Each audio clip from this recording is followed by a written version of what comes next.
भागवत केवल कहानी नहीं है, कथा नहीं है, ये अमृत है जो देवताओं को दुर्लभ है। और इस कथा रूपी अमृत का नहीं वर्षा होगी जितना हम दिल से जुड़ेंगे, तन मन और शरीर से जुड़ेंगे, ये उतना ही हमें लाभ होगा। इसलिए दोनों हाथों से तालियों की सेवा और मन से पूरे मन के साथ में बोलिए जय जय राधा रमण गिरिधारी गिरिधारी श्याम वनवारी।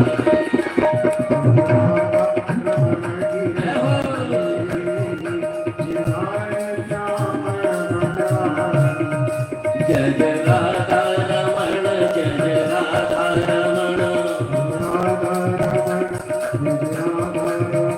जय जय राधा रमण जय जय राधा रमण जय जय राधा रमण गिरिधारी गिरिधारी श्याम वनवारी।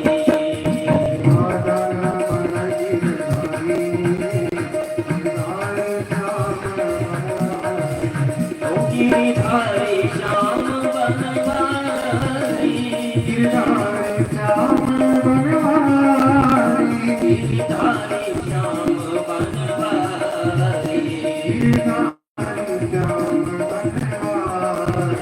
जय जय राधा रमण गिरिधारी गिरिधारी श्याम वनवारी। बोलिए वृंदावन बिहारी लाल की। राधा रमण गिरिधारी गिरिधारी श्याम वनवारी गिरिधारी श्याम वनवारी गिरिधारी श्याम वनवारी गिरिधारी श्याम वनवारी। जय जय राधा रमण जय जय राधा रमण जय जय राधा रमण जय जय राधा जय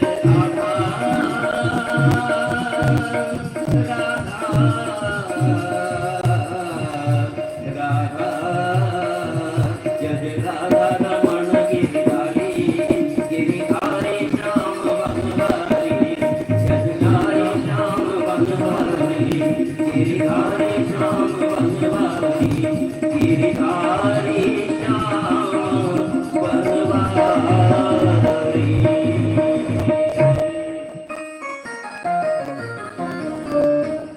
बोलिए गजानन गणेश जी महाराज की, जगदम्बे मात की, श्री लक्ष्मी नारायण भगवान की, श्री विश्वनाथ दरबार की, श्री देवनारायण भगवान की।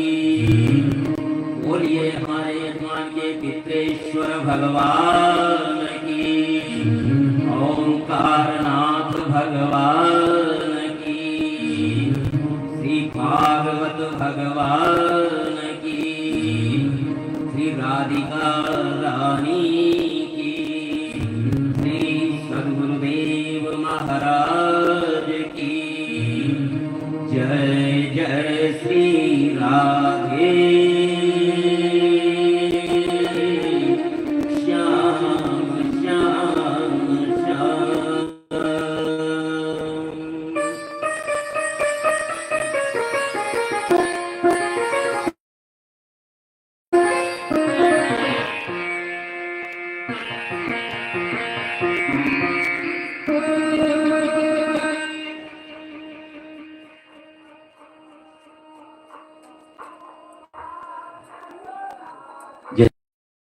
जय श्री राम। बोलिए आप सही कर रहे हैं। बहुत दिनों बाद आज ये अवसर मिला भगवान लक्ष्मी नारायण की कृपा से, देव नारायण भगवान की कृपा से और आप सब गांव वालों के प्यार और स्नेह के कारण ये अवसर मिला हमें भी अपनी जीवा पवित्र करने का और आपको अपने कर्ण पवित्र करने का।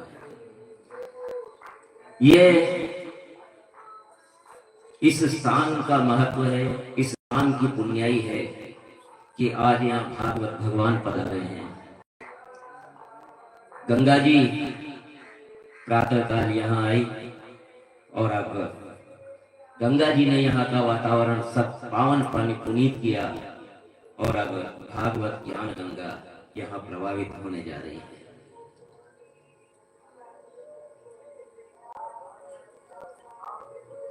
वर्षों पहले जब यहाँ कथा हुई थी तब के कुछ चेहरे नजर आ रहे हैं, लेकिन नए चेहरे भी बहुत सारे आ गए हैं। तो ये भागवत कथा अमृत वर्षा है। ये वो कथा है जो देवताओं को भी दुर्लभ है।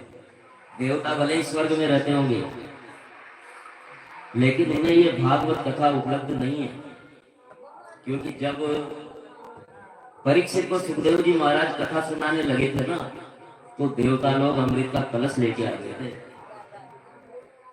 कि आप इस अमृत को परीक्षित को पिला दो, परीक्षित अमर हो जाएगा, और ये जो भागवत अमृत है ये हमें दे दो।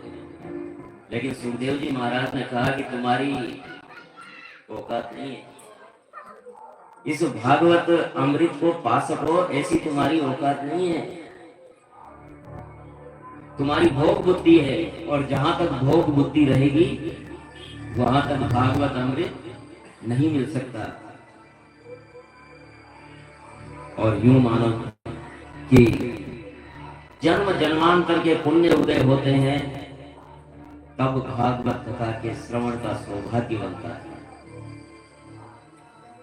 आज हम भागवत के इस ज्ञान यज्ञ में बैठे हैं, तो ये बहुत बड़ा सौभाग्य है। हमारे पूर्व जन्मों के अनेक कर्म उदित हुए होंगे, तब ये संयोग बना है। अब जैसा कि हर कथा के पहले कहा जाता है कि देखिए, सब ग्रंथ जीना सिखाते हैं, लेकिन ये भागवत ग्रंथ ऐसा है जो मरना सिखाता है। अच्छी तरह जिएंगे ना तो अच्छी मौत मिलेगी। मौत इतनी ऐसी चीज नहीं है कि जिसका नाम भी नहीं लिया जाए। बहुत सारे लोग कहते हैं कि राम नाम सत्य क्यों करते हो? भाई राम नाम सत्य है तो है, जन्म लेते हैं तब भी सत्य है, जी रहे हैं तो भी सत्य है, और जब हम नहीं रहेंगे तब भी सत्य है। राम नाम तो हर हाल में सत्य है। उसके साथ कुछ ऐसा जोड़ देना कि ये कहना अपशकुन हो गया है, राम का नाम कभी भी अपशकुन हो ही नहीं सकता। तो भागवत ऐसा ग्रंथ है कि मरना सिखाता है। अब कहेंगे कि ये तो पंडित जी पहली दिन और पहली बात में मरने की बात करने लग गए, लेकिन जो अच्छे से जिएगा ना वही अच्छे से मर सकता है। जो अच्छे से नहीं जिया वो अच्छे से मर ही नहीं सकता। इसलिए कहते हैं कि भागवत मरना सिखाती है, क्योंकि उससे पहले ये जीना सिखाती है कि किस तरह जिया जाए। अजामिल की कथा,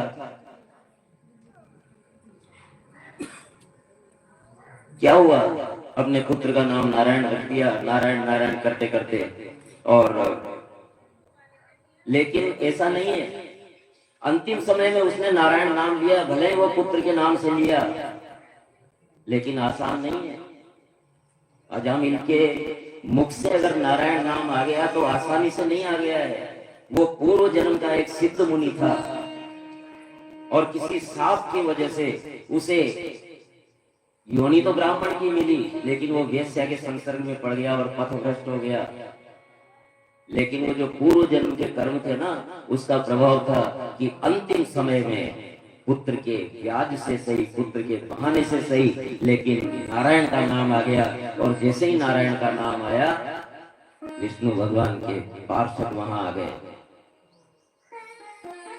तो ऐसा मत समझना कि जब वो समय आएगा तब नारायण का नाम ले लेंगे, या राम का नाम ले लेंगे, कृष्ण का नाम ले लेंगे। जो सात्विक जीवन जीता है ना, हर पल सत्य के लिए जीता है। सर्वधर्मान परित्यज्य माम एकम शरणं व्रज, वजह।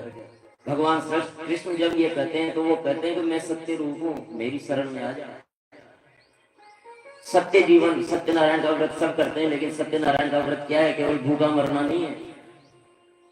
हमने इस महीने में पूर्णिमा आई है, तो इस महीने में हमने क्या किया, क्या नहीं किया, कैसा कर्म किया, अच्छा किया, बुरा किया, उसका करना।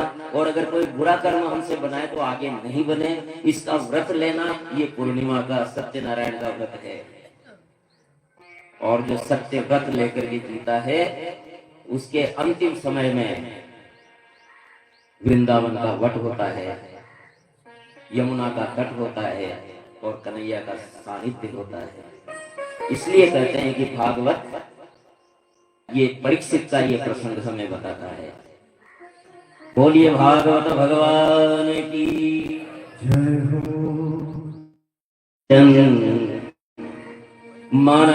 मनसोऽध्येन वेद्यते तदा भागवतं लभेत्। जन्म जन्मों के पुण्य उदय होते हैं, तब भागवत की कथा हमें मिलती है। इतनी आसान नहीं है। और ये कथा क्या है, कथा कहां से शुरू हुई? तो भगवान बताते हैं कि ये कथा जब से ये सृष्टि प्रारंभ हुई तब से इस कथा का उद्भव हुआ है।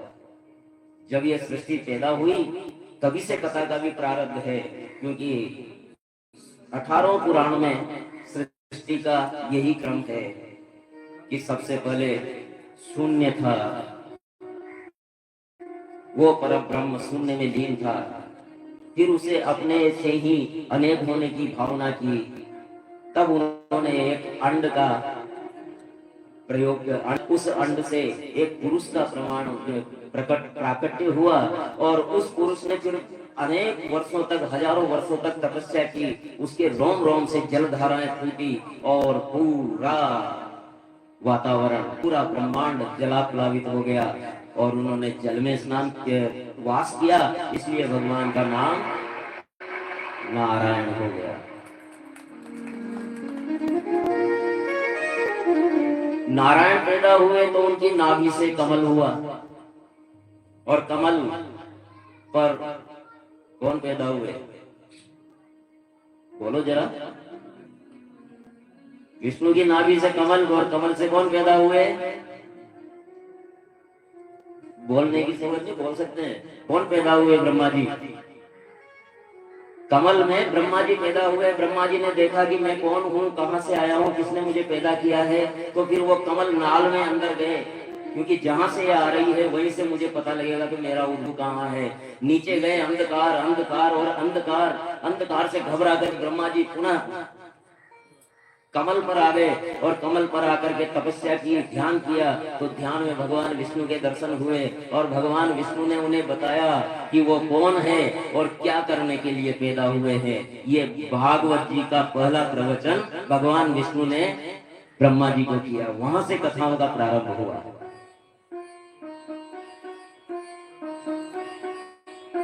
हमारे इस प्रकार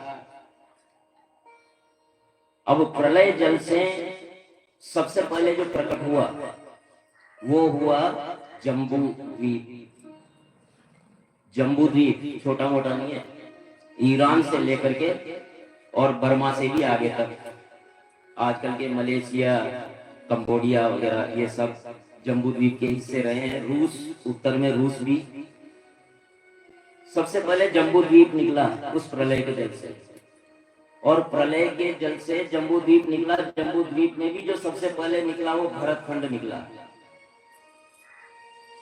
आसेतु हिमाचल, हिमालय से लेकर के और सिंधु तक, सेतु बंद रामेश्वर तक, ये भरतखंड है। भरतखंड निकला, और भरतखंड में भी जो सबसे पहले निकला वो कश्यप क्षेत्र था, काश्यप क्षेत्र था। क्योंकि वहां ब्रह्मा जी के मानस पुत्र कश्यप ऋषि ने वहां तपस्या की, इसलिए उसका नाम कश्यप क्षेत्र पड़ा, जो आजकल कश्मीर के रूप में नाम प्रचलित है। और कश्मीर केवल आजकल की जो ये राजनीतिक इकाई है, इतना सा नहीं है। कश्मीर भी हिंदू कुश से लेकर के और बांग्लादेश तक, आज के बांग्लादेश तक, ये कश्मीर मंडल, हिमाचल, पंजाब, ये सब कश्मीर मंडल के क्षेत्र हैं। जो नेपाल है ये भी कश्मीर मंडल का क्षेत्र है। कश्मीर मंडल इसीलिए पड़ा कि वो कश्यप ऋषि की तपोभूमि थी। कश्यप ऋषि ने वेदों का अनुशीलन किया। अब वेद किसने बताया? ब्रह्मा जी के मानस पुत्र थे। ध्यान लगाया, ध्यान में उन्हें वेदों का ज्ञान हुआ और वेदों के ज्ञान को अपने शिष्यों में, प्रशिष्यों में बांटा और अपने शिष्यों को चारों तरफ भेजा। इसलिए भेजा कि वेदों की जो जीवन पद्धति है, श्रेष्ठ जीवन पद्धति है, इस जीवन पद्धति का लाभ सभी को होना चाहिए। इसलिए जहां जहां धरती निकलती गई प्रलय के जल से, जहां जहां धरती निकलती गई वहां वहां अपने शिष्यों को भेजते रहे। और यूं तो अगर उन्हीं शिष्यों की बात की जाएगी तो एक वर्ष भी कम पड़ जाएगा। यहाँ केवल एक उदाहरण हम लेंगे कि किस प्रकार से कश्यप ऋषि के शिष्यों ने पूरे ब्रह्मांड में वेदों का प्रकाश फैलाया। कश्यप ऋषि के एक शिष्य थे औरव ऋषि, और औरव ऋषि का जो ड्यूटी लगी वो लगी मध्य पूर्व में। मध्य पूर्व है आजकल का जो मक्का मदीना जहां है, वो मध्य पूर्व। और ऋषि ने कहा भगवान, मैं तो भगवान भोलेनाथ का भक्त हूं, उनके बिना मेरा काम चलता नहीं है। तो कश्यप ऋषि ने कहा कि इसीलिए तो मैं तुझे भेज रहा हूं, इसीलिए भेज रहा हूं, वहां भोलेनाथ तुम्हारा। तो और वो ऋषि वहां गए और वहां जाकर केदारनाथ में अनगढ़ मूर्ति है, उसी प्रकार वहां भी पूरे परिक्षेत्र में रेगिस्तान, लेकिन उस रेगिस्तान में एक मूर्ति ऐसी जो केदारनाथ की जैसी चट्टान है, अनगढ़ चट्टान, और योगी थे और वो ऋषि पहचान लिया यही मेरे भोलेनाथ हैं। वहां अभिषेक करते, यज्ञ करते, और वहां के थे और किसी को ढेला मारा और जानवर को मार लिया, कच्चा खा गए, शांत हो गई। ऐसा विचार, ऐसा उनका दिनचर्या थी। उन्होंने देखा कि एक मोटा तगड़ा इंसान, ये अगर मर गया तो 4-5 दिन का भोजन हो जाएगा। तो उन्होंने एक ढेला मारा, लेकिन वो योगी थे और वो ऋषि हवा में अटक गया, नीचे गिरा ही नहीं। और वो जैसे ही ध्यान से उठे तब वो पत्थर गिरा तो वो भागने लगे। और वो ऋषि को देख करके उन्होंने कहा भागो मत, मैं तुम्हारा शत्रु नहीं हूँ, मित्र हूँ। लेकिन वो भाषा तो जानते नहीं थे। तब और वो ऋषि योगी थे ना, चिड़ियाओं की, कुत्तों की, जानवरों की भाषाएं भी वो समझ लेते थे। तो फिर वो तो इंसान थे, उनके हृदय में उतरे और वो ऋषि उनकी चेचे कहने वाली भाषा और अपनी देव भाषा संस्कृत, इन दोनों के मेल से एक नई भाषा का उत्पन्न हुआ, उद्भव हुआ, और उसे आजकल अरबी फारसी कहते हैं। और वहां उन्होंने अपने शिष्य बनाए और उस पूरे परिक्षेत्र में इतने यज्ञ किए कि उस पूरे क्षेत्र का नाम यज्ञ भूमि पड़ गया। यज्ञ भूमि, यज्ञ को संस्कृत में मख कहते हैं, मख, और भूमि को मेदिनी कहते हैं। तो यज्ञ भूमि यानी मख मेदिनी के नाम से वो क्षेत्र प्रसिद्ध हो गया और कालांतर में अपभ्रंश होते होते मक्का मदीना हो गया। और वो जो औरवेश्वर महादेव हैं, वो मखेश्वर महादेव, यज्ञेश्वर महादेव के रूप में प्रसिद्ध हुए, जो आज भी वहां है, प्रतीक्षा कर रहे हैं कि कोई गंगा जल ला करके चढ़ाए। ये हमारी संस्कृति की प्राचीनता, ये हमारी संस्कृति की महानता। यूनान, मिस्र, रोमा सब मिट गए जहां से, कुछ बात है कि हस्ती मिटती नहीं हमारी। तो इतनी प्राचीन संस्कृति के हम संवाहक है, इस बात का हमें गर्व होना चाहिए। लेकिन केवल बातों में गर्व करने से कुछ नहीं होगा, हमें अपनी संस्कृति के प्रति समर्पित भी रहना होगा। हम अंदर से क्या है कोई नहीं देख रहा, लेकिन हमने तिलक लगाया है। कल से यहाँ कोई भी बिना तिलक नहीं दिखना चाहिए। आने से पहले तिलक लगा कर ही आइए। अंदर से हम कुछ भी है जिसने देखा है, लेकिन जब सामने वाला देखेगा कि तिलक लगाया हुआ है तो एक अलग प्रभाव पड़ेगा। लगेगा कि हाँ ये सनातनी है। चोटी है तो लगेगा कि हाँ ये शुद्ध सनातनी है। तिलक है तो लग जाएगा कि सनातनी है। लेकिन अगर चोटी भी है तो लग जाएगा कि शुद्ध सनातनी है। और ये कोई मजाक का विषय नहीं है। पिछले कुछ दशकों से ऐसा वातावरण बना दिया गया कि ये चोटियां मजाक का विषय बन गई। ये दुर्भाग्य है। हमारे बच्चे, हमारे पूर्वजों ने गर्दनें कटवा दी लेकिन चोटी नहीं कटवाई।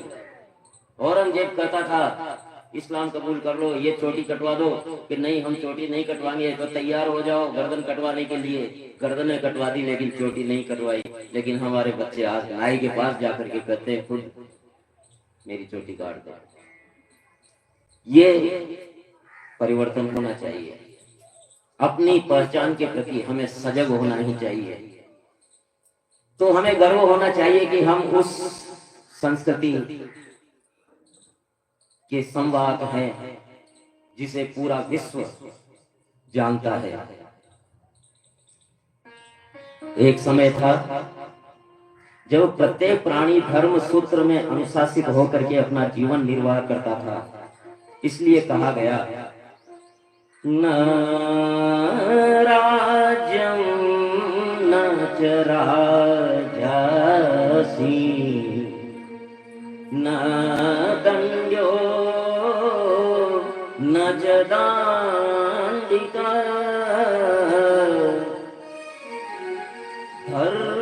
धर्मेणैव प्रजा सर्वा रक्षन्ति स्म परस्परम्।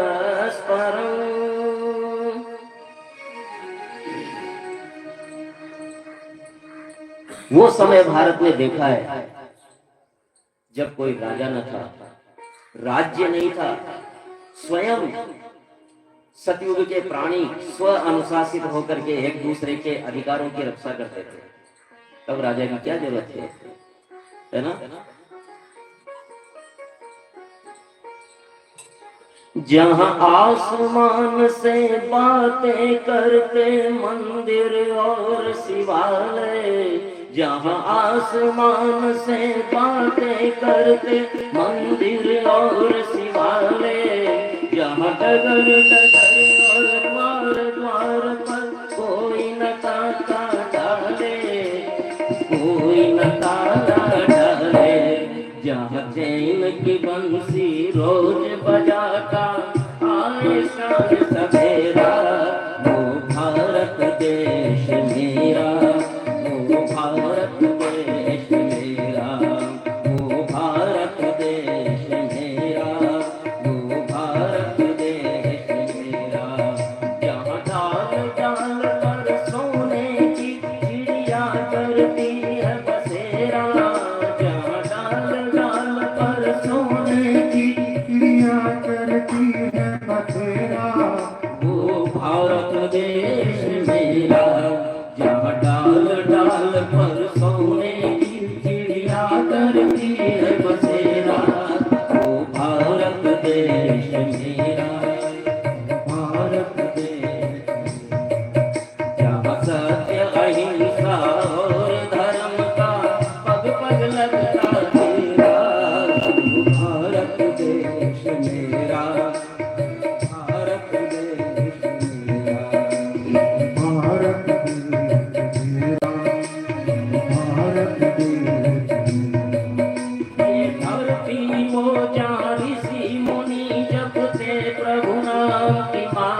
हरि ओम हरि ओम हरि ओम हरि ओम। ये धरती है जहाँ ऋषि मुनि जपते अपने नाम की माला।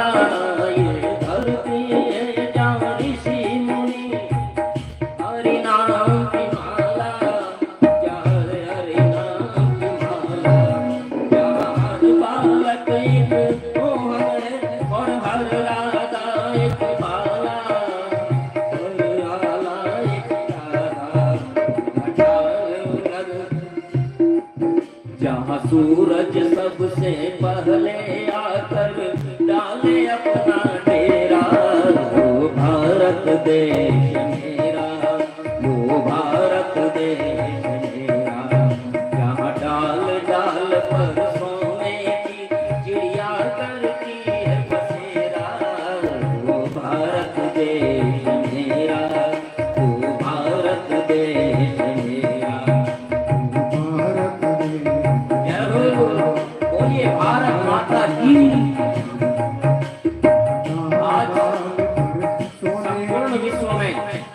संपूर्ण विश्व में सनातन का डंका बज रहा है। विदेशी लोग आ करके सनातन की शरण में आ रहे हैं, लेकिन सनातन की इस देश भारत में कैसी स्थिति है यहाँ, और बड़ी शर्मनाक स्थिति है। यहाँ की संस्कृति इतनी महान है, इतनी महान है कि सारे के सारे विदेशी आकर के और यहाँ अलबेलों की इस धरती पे त्योहार है। अलबेलों की इस धरती पर त्योहार है अलबेले। कहीं दिवाली की जगमग है, कहीं होली के हैं मेले। कहीं दिवाली की जगमग है और कहीं होली के मेले। कहीं होली के मेले, जहाँ राग रंग और हंसी खुशी का चारों ओर है घेरा। वो भारत देश मेरा, वो भारत देश मेरा। तालियां सब बजाइए। वो भारत देश,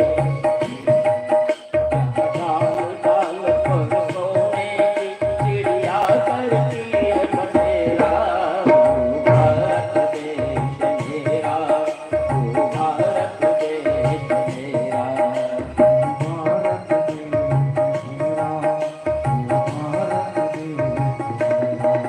जहाँ आसमान से बातें करते मंदिर और शिवालय। आसमान से बातें करते मंदिर और शिवालय। जहाँ किसी नगर और किसी द्वार पर कोई न ताला डाले। जहाँ किसी नगर और किसी द्वार पर कोई न ताला डाले। जहाँ कोई न ताला डाले, जहाँ प्रेम की बंसी रोज बजाता आए शाम सवेरा। वो भारत देश मेरा, वो भारत देश मेरा। जय भारती जय भारती जय भारती जय भारती जय भारती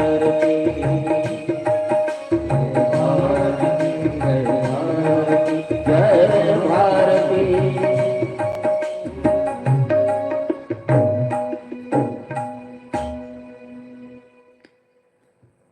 जहाँ नगर नगर और द्वार द्वार पर कोई न ताला डाले। ये दिन देखे हैं हमारे भारत में, कोई ताला नहीं। आज भी महाराष्ट्र में एक ऐसा गांव है जहाँ कोई किवाड़ी नहीं है, ताला छोड़ो। तो सतयुग अभी जिंदा है, बीज कभी नष्ट नहीं होता है। वो सतयुग जहां एक दूसरे पर अपने आप से ज्यादा विश्वास था, उसके बाद में